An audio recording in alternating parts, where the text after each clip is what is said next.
Sont là, ça fait plaisir de vous voir, messieurs. Alors je vais demander, tiens Joël, tu vas te mettre à ma gauche et Jean-Jacques à ma droite. Vous savez, j'ai pensé à cette interview et pour moi, Jean-Jacques était dans mes souhaits ici à droite et toi Joël à ma gauche. Surtout que sachez que je me suis un peu renseigné sur vous. Je me suis un peu renseigné sur vous et je suis tombé sur des choses. Je me suis dit, mais quelle belle carrière et ça fait plaisir. Alors, pour me resituer un peu, parce que vous avez vu ici, nous sommes dans la zone famille. C'est une zone où il y a beaucoup d'enfants et les enfants ne vous connaissent peut-être pas et je vais un peu leur expliquer. Alors, les enfants et les familles, parce qu'il y a des parents, des jeunes parents, qui sont nés en 1990, donc peut-être qu'ils ne connaissent pas l'histoire. Alors ici, nous avons deux légendes. À ma droite, vous avez Jean-Jacques Marx, qui a joué au Racing à partir des années 75. Il a gagné le titre de champion de France en 79. Et il faut savoir qu'il a un lien particulier avec un joueur qu'on a au Racing, c'est Habib Diarra, qui a joué au Racing à l'âge de 17 ans. Lui, à l'âge de 17 ans, il jouait à Fegersheim. Et de Fegersheim, il a joué au Racing et il joue son premier match de foot pro à Bordeaux, où là, il remplace un joueur qui a été blessé la veille. À la base, c'est un attaquant et il se retrouve arrière gauche. Il joue son premier match et cette saison, il fait 23 matchs. Beaucoup d'applaudissements pour ce monsieur. Bravo, bravo. Voilà. Et franchement, ça vaut le coup. Et d'ailleurs, il y a un supporter qui est justement là, qui vous connaît très bien parce qu'il est supporter du Racing depuis 50 ans. Donc ça, c'est énorme. Et oui, et là à ma gauche, vous avez un gardien de but. Il fut gardien de but pour le Racing.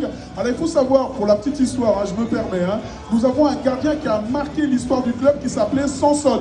Sanson était vraiment le gardien phare du Racing et le chouchou du stade de la Méno.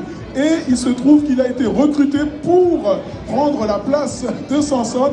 Et les supporters du Racing n'ont pas apprécié ça. Et il a été sifflé lors de son premier match. Les supporters n'ont pas apprécié. Il a été mal accueilli ici au stade de la Méno. C'était donc face aux Auxerrois. Premier match ici au stade. Et il se trouve que premier arrêt exceptionnel. En quelques minutes, il devient le chouchou de la Méno.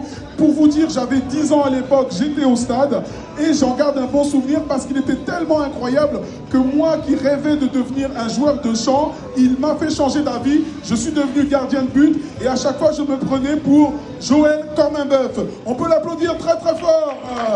Ah, messieurs, en tout cas, ça fait plaisir de vous avoir. Moi, je suis comme un gamin, le fait de vous voir ici. Alors déjà, moi, la première question, comment vous vivez cette période? Maintenant, vous êtes plus joueur de foot. Je vais commencer par toi, Jean-Jacques. Je me permets de te tutoyer parce que, bien sûr, c'est très familial ici. Mais il faut savoir que on ne sait pas, quand on vit une carrière comme ça, qu'est-ce qu'on devient, qu'est-ce que... Voilà, on regarde des matchs du Racing. Qu'est-ce qu'on garde après une longue carrière comme toi, Jean-Jacques?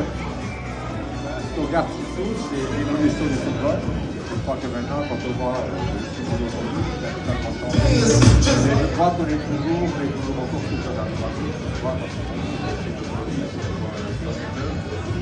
C'est notre club qui est connu d'un bon, mais on a fait ce match. On supporte le club pour essayer d'avoir des meilleurs résultats.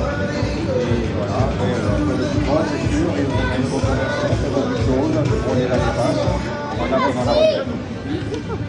En tout cas, ça fait plaisir. Alors, on va juste vérifier que la musique soit baissée. Je vais expliquer aux messieurs, attendez. Ouais. Alors, je montre.